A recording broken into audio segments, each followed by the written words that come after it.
आज के समय में नौजवान जो हैं वो बहुत ही नेगेटिविटी का शिकार हैं। जब देखो उनके दिलो दिमाग में नेगेटिविटी छाई रहती है। कोई भी कार्य करना हो, पहले उसकी असफलता का डर दिलो दिमाग में छाया रहता है। कोई बिजनेस करते हैं तो ये ध्यान रहता है कहीं मैं असफल ना हो जाऊं। कोई भी काम धंधा करते हैं, कभी ये सोच के नहीं कि हां मैं सफल हो जाऊंगा, बल्कि हमेशा उनके अंदर यही रहता है, नहीं सफलता मुझे नहीं मिलेगी, मैं पढ़ाई में पास नहीं होऊंगा, मेरी मेरिट नहीं आएगी। गेम खेलने जाता है, नहीं मैं जीत नहीं पाऊंगा, मैं मेडल नहीं ला पाऊंगा। तो इसे कहते हैं नेगेटिविटी। और इसे दूसरे शब्दों में कहें तो आत्मिक कमजोरी कहा जाता है। जब आत्मा को खुराक नहीं मिलती तो इंसान की सोच भी कमजोर हो जाती है। इंसान यही सोचता रहता है कि हां मैं कुछ नहीं कर सकता। आप ऐसा क्यों सोचते हैं? क्यों आती है आपके अंदर नेगेटिविटी? क्यों होता है यह सब? तो इसकी वजह क्या है? क्यों इंसान सोचता है ऐसा? इसका कारण सिर्फ एक है, और वो है आत्मिक कमजोरी। इंसान के हौसले पस्त हो जाएं। जब इंसान नेगेटिव सोचता है तो उसका एकमात्र कारण होता है कि उसके अंदर की आत्मा कमजोर हो चुकी है, बलवान नहीं है। हर बात पे नेगेटिव सोचता है, हर बात गलत तरफ लेके जाता है। यहां तक कि बड़े बुजुर्गों के अंदर भी ये चीजें पाई जाती हैं। आपका बच्चा कहीं सफर कर रहा है, यात्रा पे है, तो आप उसका नेगेटिव पहले सोचेंगे। कहीं एक्सीडेंट ना हो जाए, कहीं चोट ना लग जाए, कहीं गलत जगह ना पहुंच जाए, इत्यादि इत्यादि। मां बाप ये भी तो सोच सकते हैं, नहीं यात्रा बिल्कुल सही होगी, सही जगह पहुंचेगा, क्योंकि उससे पॉजिटिव रेज निकलती हैं। लेकिन ये तब तक नहीं निकलती जब तक आदमी के अंदर आत्मबल नहीं होता। और आत्मबल बाजार में कहीं से मिलता नहीं। आत्मबल के लिए कोई दुकानें नहीं खुली हुई। जिस तरह कोई भी आप साजो सामान लेते हैं, उसकी दुकानें हैं। आप सब्जी लें, रोटी लें, खाना खाएं, कुछ भी लें, यहां तक कि आपके सिर दर्द है, शरीर में कोई परेशानी है, डॉक्टर हैं, मेडिकल के स्टोर हैं।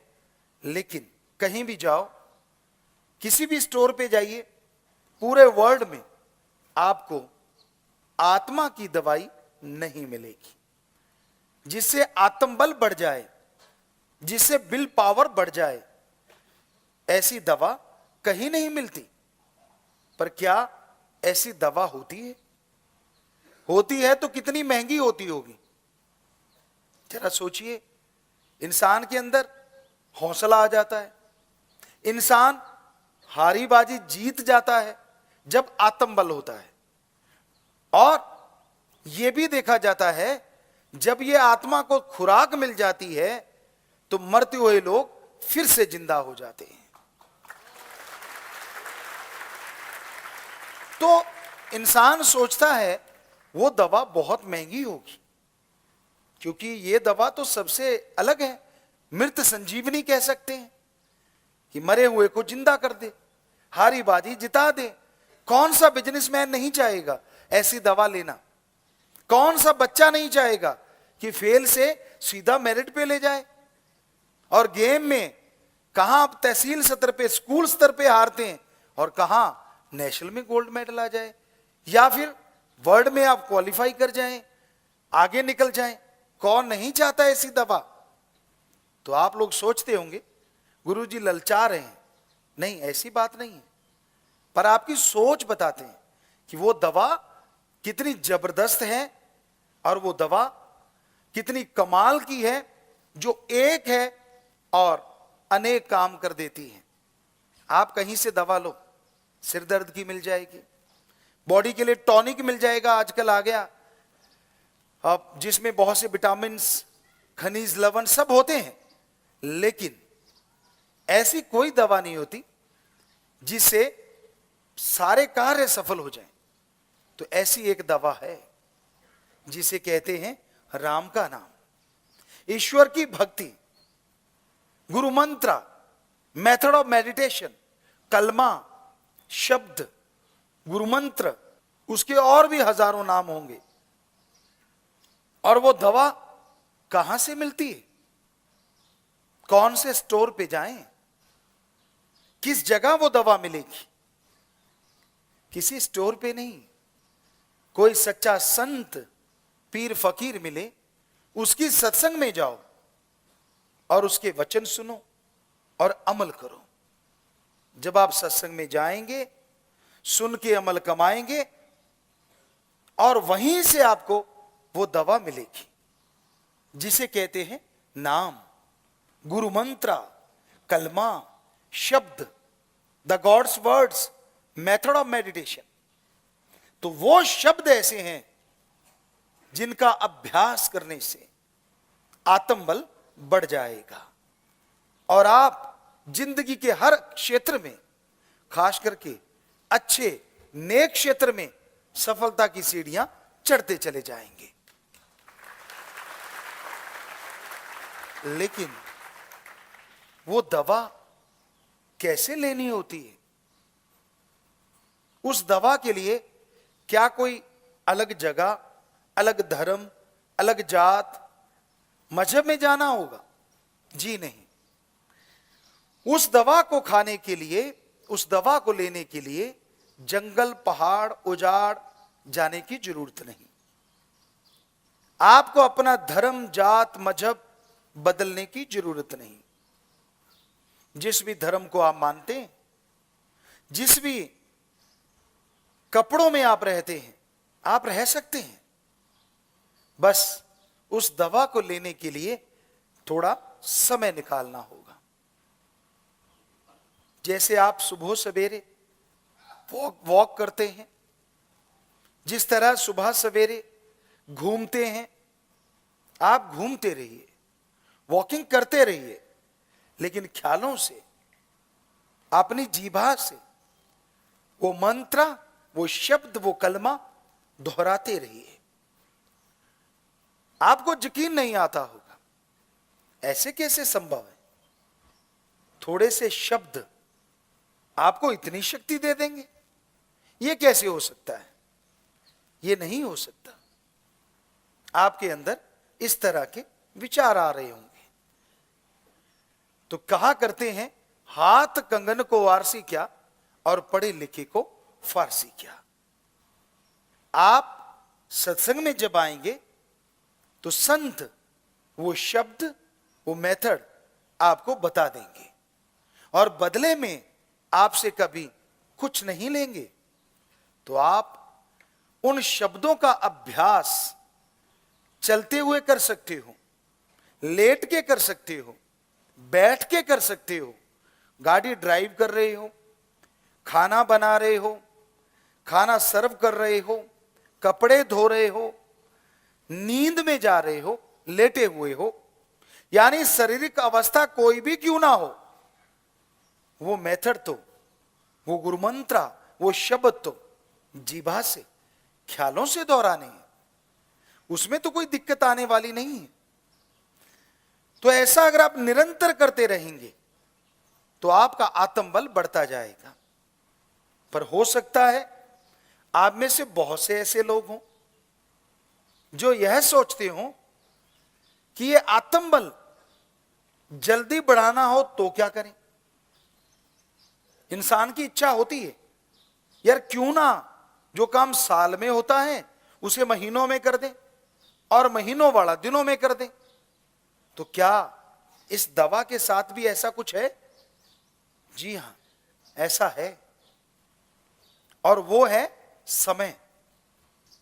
अगर आप वास्तव में चाहते हैं कि बहुत जल्दी अपने आत्मबल को हासिल किया जाए विल पावर को बढ़ा लिया जाए तो उसके लिए एक समय है, और वो समय है सुबह 2 से 5 का। इस समय को धर्मों ने भी बहुत बड़ा दर्जा दिया है। हमारे हिंदू धर्म में इस समय को ब्रह्म मुहूर्त कहा है। हमारे सिख धर्म में इस समय को अमृत वेला कहा है। इस्लाम धर्म बांगे वक्त, इलाहिये वक्त, फर्ज, और इंग्लिश फकीर द गॉड्स पे time early morning between 2 to 5। Science भी मानने लगी है। क्या कहती है science? Early morning between 2 to 5, oxygen pure and more. If you do the method of meditation continue, then your will power up and up, upside.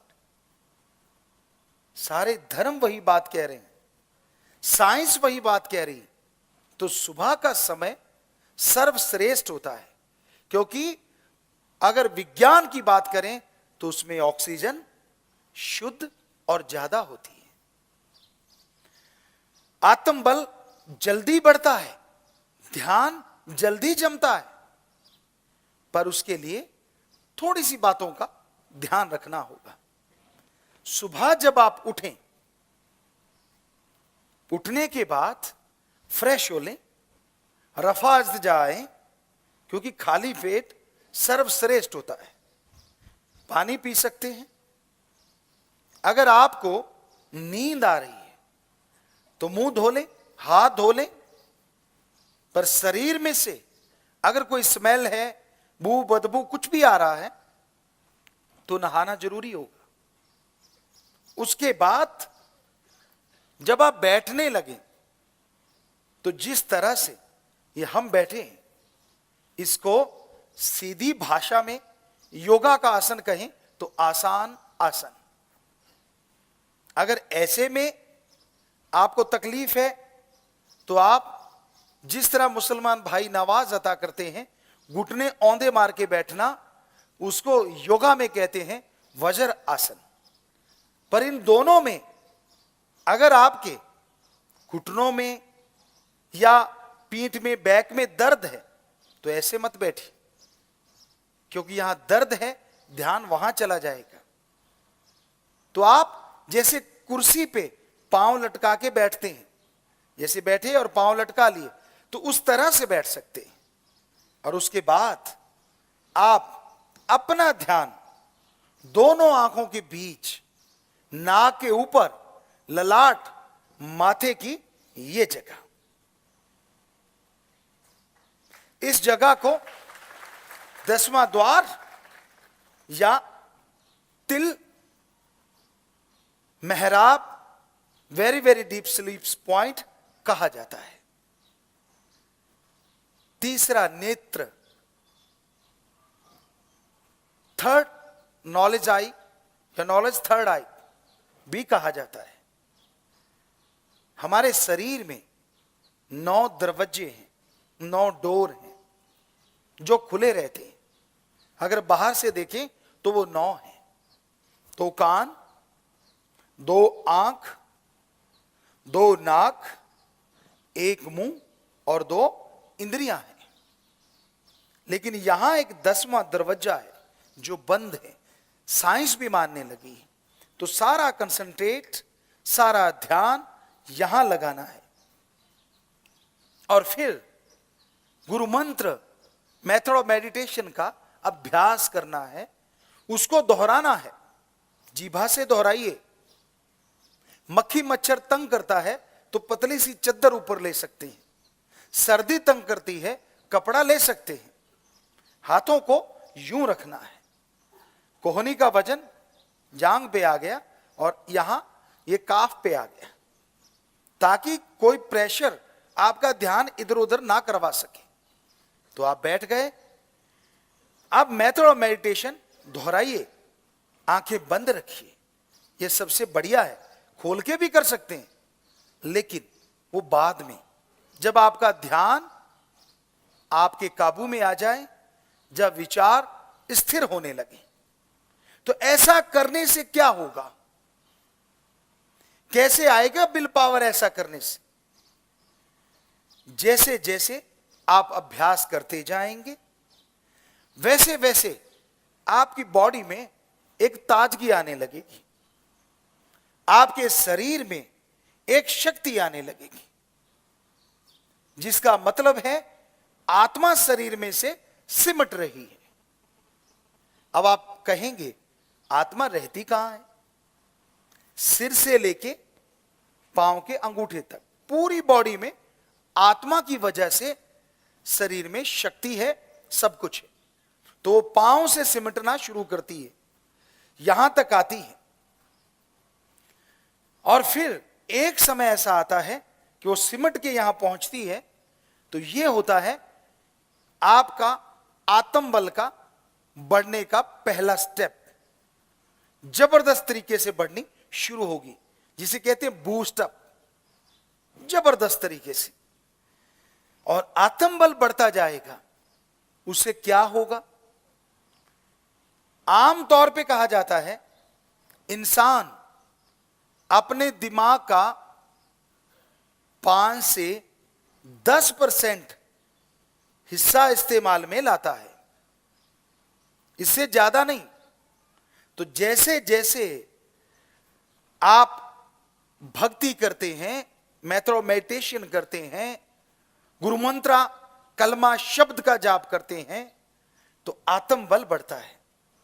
और उससे होता यह है कि जो आप दिमाग का 5 से 10% हिस्सा इस्तेमाल में लाते थे, वो 10 से 20% इस्तेमाल में लाना शुरू कर देते हैं। अगर आपको वैज्ञानिक तरीके से बताएं,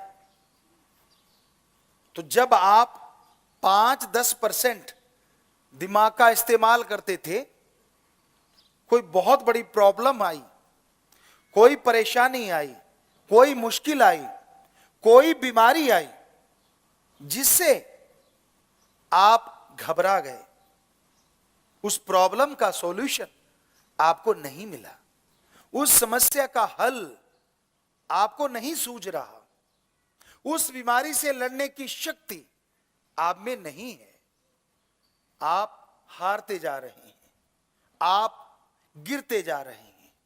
होता क्या है?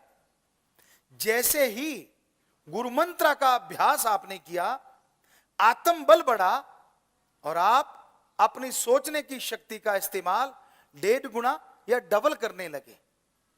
तो सीधी सी बात, जब आपका दिमाग 5-10% सोचता था, आप उसका इस्तेमाल कर रहे थे, तो समस्या का हल नहीं मिल रहा था, बीमारी से लड़ने की शक्ति नहीं मिल रही थी, आदत बदलने के लिए ताकत नहीं आ रही थी। और जैसे ही आपके दिमाग को आप डबल काम में लेने लगे, तो नेचुरली आपके दिमाग में हर परेशानी का सॉल्यूशन, हर समस्या का हल, हर प्रॉब्लम का सॉल्यूशन आपको मिलने लग जाएगा और आप टोटली टेंशन फ्री हो जाएंगे।